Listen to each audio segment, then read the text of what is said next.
মাছের সেরা রুই। আর সেই রুই মাছের রেসিপি যদি এভাবে তৈরি করেন, এর সুগন্ধে আশেপাশের মানুষজন ছুটে আসবেন আপনার কাছে রেসিপি জানতে। নমস্কার বন্ধুরা, রূপাস সিম্পল অ্যান্ড ডেইলি লাইফে আবার একটা নতুন পর্বে সবাইকে স্বাগত। আজ শেয়ার করছি হিং রুই বা রুই হিং। অত্যন্ত লোভনীয় একটি রুই মাছের রেসিপি, যেটার সুগন্ধে এক থালা ভাত নিমেষেই খাওয়া হয়ে যাবে। সামান্য ঘরোয়া উপকরণে কিভাবে এই দারুণ স্বাদের রেসিপিটি তৈরি করলাম, চলুন দেখে নিই। আশা করছি আপনাদের প্রত্যেকের ভালো লাগবে, আর ভালো যদি লাগে আমাকে অনেকটা ভালোবাসা দিয়ে যাবেন। রেসিপির জন্য এখানে নিয়ে নিয়েছি আমি 4 পিস রুই মাছ। আমি এখানে আমার প্রয়োজন মতো নিয়েছি বন্ধুরা, আপনারা আপনাদের প্রয়োজন মতো বাড়িয়ে কমিয়ে নেবেন। এইবার মাছে আমি অল্প পরিমাণ একটু নুন খুব সুন্দর করে মাখিয়ে নিচ্ছি। এখানে কিন্তু শুধু নুনই মাখাচ্ছি, অন্য আর কিছু দিচ্ছি না। সুন্দর করে এইভাবে নুনটা মাখিয়ে আমি মিনিট 10-এর জন্য রেখে দেব। যে কোনো মাছের রেসিপি করার সময় বন্ধুরা, আমি আগেও বলেছি আজও বলছি, যারা নতুন তারা হয়তো অনেক কিছুই জানেন না, যেহেতু রেসিপি ভিডিও করি বলে দিতে হয়, তাই বলে দিচ্ছি। এইভাবে মিনিট 10 মাছটায় নুন মাখিয়ে রেখে দিলে না, মাছটায় ভীষণ সুন্দর একটা স্বাদ হয়। আর সাথে সাথে যখন তাড়া থাকে আমাদের, দেখবেন আপনারাই এটা পরীক্ষা করে যে আগে থেকে নুন মাখিয়ে রাখলে সেই মাছটা কতটা খেতে ভালো লাগে, আর সাথে সাথে মাখিয়ে রান্না করলে কেমন লাগে। ফিরে এলাম আমি 10 মিনিট পর। এইবার কড়াইতে দিয়ে দিচ্ছি সর্ষের তেল। অবশ্যই এই রেসিপিটি সর্ষের তেলে করতে হবে। তেলটা খুব ভালো করে গরম হয়ে গেলে তেলের মধ্যে 1 চিমটি নুন দিয়ে দিলাম। এইভাবে 1 চিমটি নুন দিয়ে দিলে মাছগুলো আটকায় না তেল কড়াইয়ের গায়ে। এবার মাছগুলোকে ভেজে নেব।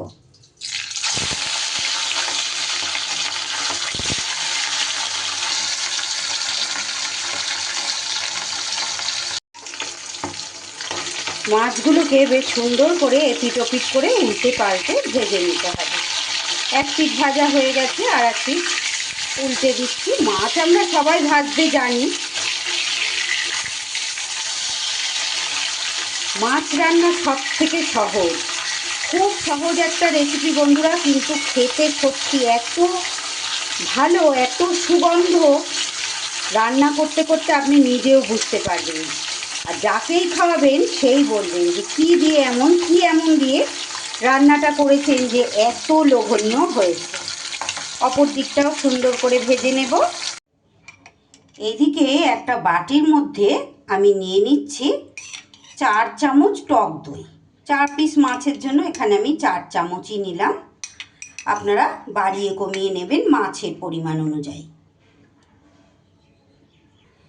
এবার এর মধ্যে দিয়ে দিচ্ছি সামান্য পরিমাণ একটু কাশ্মীরি লঙ্কার গুঁড়ো, আর দিয়ে দিচ্ছি খুব সামান্য পরিমাণ একটু হলুদের গুঁড়ো, দিয়ে দিচ্ছি একটু নুন, তারই সাথে দিয়ে দিচ্ছি খুব সামান্য পরিমাণ একটু চিনি। এইবার সুন্দর করে এই সব উপকরণগুলো দইয়ের মধ্যে খুব ভালো করে ফেটিয়ে নিতে হবে। যত ভালো করে ফেটাবেন তত কিন্তু ভালো হবে। কোনো রকম দইয়ের দানা যেন এর মধ্যে না থাকে। একটু সময় ধরে এটা ফেটিয়ে নেব ভালো করে। সামান্য পরিমাণ একটু জল দিয়ে দিচ্ছি, তাতে ফেটাতে বেশ সুবিধা হবে।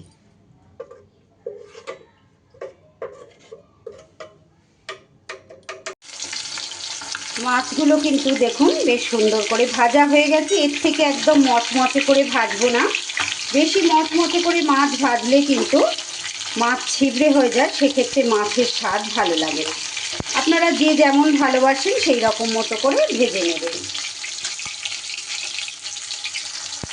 এই ধরনের বিভিন্ন রকম রেসিপি পেতে যে সকল বন্ধুরা এখনও আমার চ্যানেলটি সাবস্ক্রাইব করেনি, তাদের কাছে অনুরোধ, যদি আজকের রেসিপি আপনাদের ভালো লেগে যায় তাহলে অবশ্যই চ্যানেলটা সাবস্ক্রাইব করে আমার পাশে থেকে যান।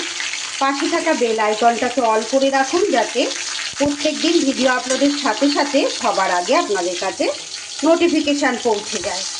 আর যে সকল বন্ধুরা, অর্থাৎ আমার পুরনো বন্ধু যারা আছেন, এই কাজটা অনেক আগেই করে দিয়েছেন, তাদেরকে জানাই অসংখ্য ধন্যবাদ। আর মন থেকে অন্তর থেকে অনেক অনেক ভালোবাসা।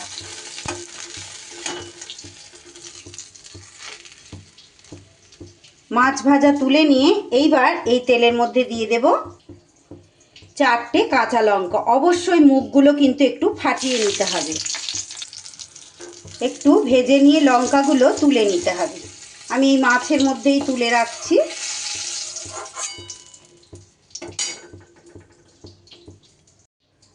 এইবার এই তেলের মধ্যে গ্যাস কিন্তু অবশ্যই কমিয়ে রাখবেন। দিয়ে দিচ্ছি আমি 1/2 চামচ হিং। এই হিংটাতে এত সুন্দর ফ্লেভার আসবে যে কি বলবো। আর তারই সাথে যে দইটা ফেটিয়ে রাখলাম সেই দইটাও দিয়ে দিতে হবে। আবারও বলছি বন্ধুরা, অবশ্যই গ্যাস কমিয়ে নিয়ে দেবেন।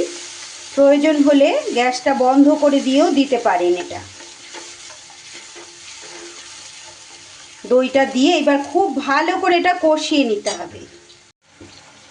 এরই মধ্যে একটু দইয়ের বাটি ধোয়া জলটাও দিয়ে দিলাম। মাছ ভাজতে ভাজতে কড়াইটা তো তেলটা প্রচণ্ড গরম হয়ে থাকে, তাই প্রয়োজনে কিন্তু গ্যাসটা এভাবে নিভিয়ে দিয়েও করে নিতে পারেন। এবার সুন্দর করে একটু কষিয়ে নেব। কিচ্ছু না, সামান্য উপকরণে এত সুন্দর, এত লোভনীয় হবে। এর আগেও যারা মাছের রেসিপি আমার দেখেছেন তারা জানেন আমি কিন্তু মাছ খেতে ভীষণ ভালোবাসি। আর বিভিন্ন রকম নতুন নতুন আইটেম কিন্তু আমি তৈরি করে খেয়ে থাকি আর আপনাদের সঙ্গেও শেয়ার করি বন্ধুরা। ভীষণ ভালো হবে। যে কোনো ছোটোখাটো বাড়িতে অনুষ্ঠানেও এইভাবে করে দেখতে পারেন। অনেক রকমেরই তো মাছের রেসিপি করেন, এই সামান্য উপকরণ দিয়ে একবার তৈরি করে দেখবেন কতটা ভালো হয় খেতে, তারপরে আপনারা নিজেরাই বুঝতে পারবেন।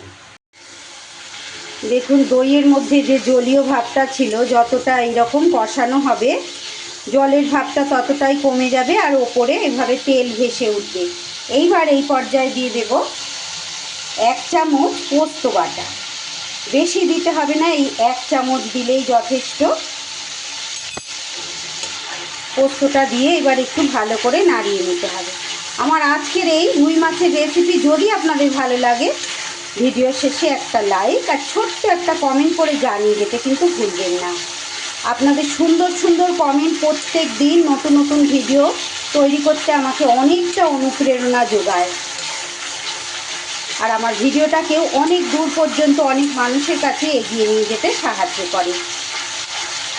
দেখুন পোস্তটা দিয়েও এইভাবে সুন্দর করে আরও কিছুটা সময় কষিয়ে নিতে হবে। খুব সহজ, হাতের কাছে থাকা উপকরণ দিয়েই কিন্তু প্রত্যেক দিন আমি আপনাদের সামনে বিভিন্ন রকমের রেসিপিগুলো তুলে ধরার চেষ্টা করি লোভনীয় করে। আর আপনাদের কমেন্টের মাধ্যমে তো আমি জানতেই পারি আপনারা কতটা ভালোবাসা দেন আমাকে। সুন্দর করে কষানো হয়ে গেলে এইবার দিয়ে দেব জল।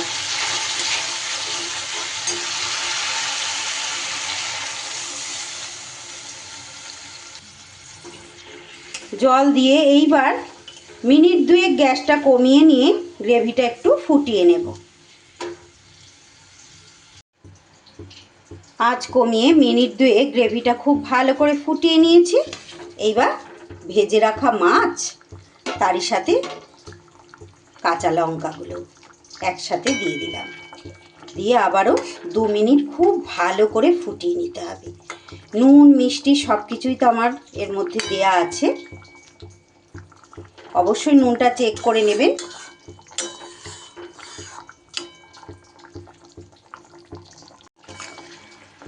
আমার আজকের এই হিং রুইয়ের রেসিপি আপনাদের কেমন লাগলো বন্ধুরা?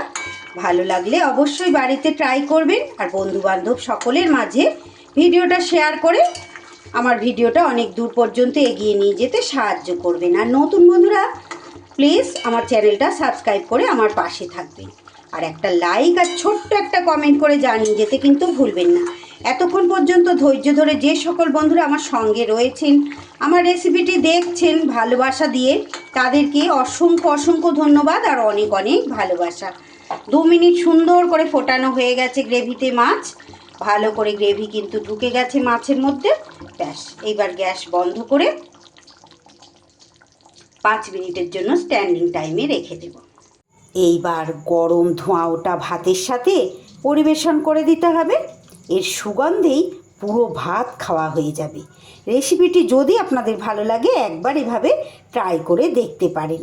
আজকের মতো তাহলে বিদায় নিচ্ছি বন্ধুরা, আবার ফিরে আসছি নতুন কোনো রেসিপি নিয়ে। ততক্ষণ আপনারা সবাই খুব ভালো থাকুন, সুস্থ থাকুন। ধন্যবাদ।